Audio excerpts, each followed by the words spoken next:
Hello, my loved ones. Here we go again. I'll try to play around a little bit with Prisma. Today should be just a quick one, just to show the tools that we're gonna be using. If you guys want to have a look, understand what they are, instead of me um, showing and searching for them, would be great, at least to understand what are the tools that we are talking about. So the first one will be Prisma. And the idea behind Prisma is to avoid us to be dealing with SQL, all right? Why I say that? Usually when we have to deal with SQL, sometimes we have to bring tables and change them on the database and then on the code and so on, so on.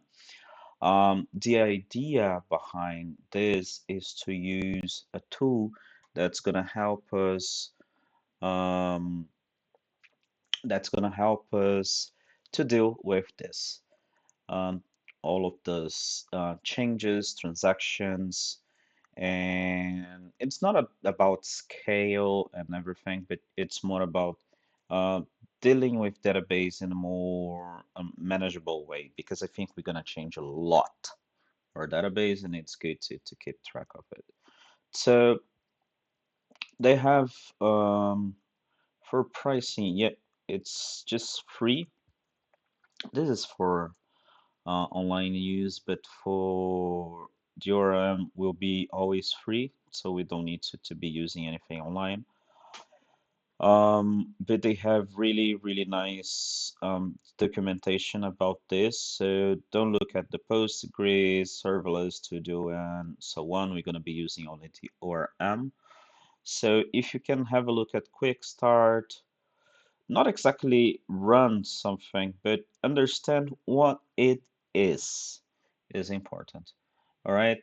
And why I say that, it's more about being starting to get used to the documentation. All right.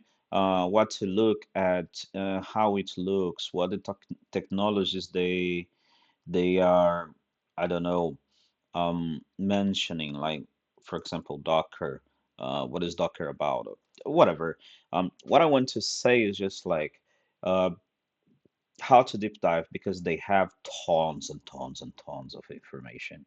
So yeah, the idea is just to understand that sometimes it would be just like quickly looking through a page to search for information that you need because sometimes we get overwhelmed by documentation. That's why I'm sending this to you guys to have a look at those tools. I'll send them in a link for you guys. So I don't know how to pronounce this. Um, I don't think this one has a website. But anyway, this is more like to deal with controller and a little bit will down the line will help us to document all of this. When we deal with Open API, please don't get confused by Open AI. Those are different. Open API. This is used for documenting um, our API so we can access them later on without having to use command line or even Postman. That is another tool that we're going to be using, but more for learning purpose. All right. Um, okay, tsoa was another one. Express is the one that we're going to be using the most. Um, I talked a little bit about Express last video.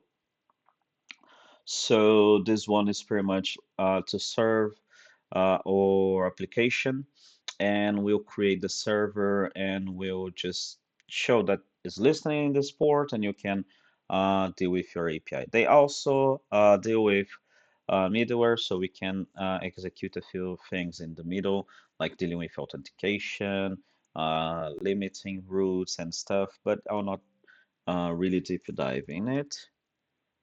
All right. So what else? Um, Okay, TypeScript is just TypeScript. So we don't need to worry about that much. I think you guys watched the video about TypeScript. I think they have a few tools to help on the tsconfig reference. So yeah, it's not exactly a tool, but yeah, you can find some information here. Um, what else? The playground you can play around, but honestly, there's no need to use this. At least for now. Those are the types that we're gonna be using, but I'll explain about them later. Nodemon is just, yeah, I think those other guys are fine. Maybe just Webpack would be one of the guys that I would like you guys to have a look, but should be quick. No, it's fine. Oi, bem, eu tô gravando, mas eu vou. Sair. So this one is just like a, a bundler, or let's say um, a system that will convert your code into another page, into another group, let's say, to serve into a static asset. It's a little bit complicated to understand.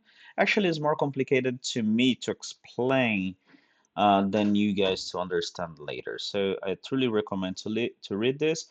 But the idea in the end is just like we write a little bit of a poor code, not exactly a poor code, and this guy will transpile into a bit of a faster code into JavaScript and other stuff alongside with the TypeScript. So we're going to be using this, but as it is a little bit complicated, I really recommend to be reading. All right, that's all for today. I'll be sending this on your way, and let me know if you have any questions. Bye.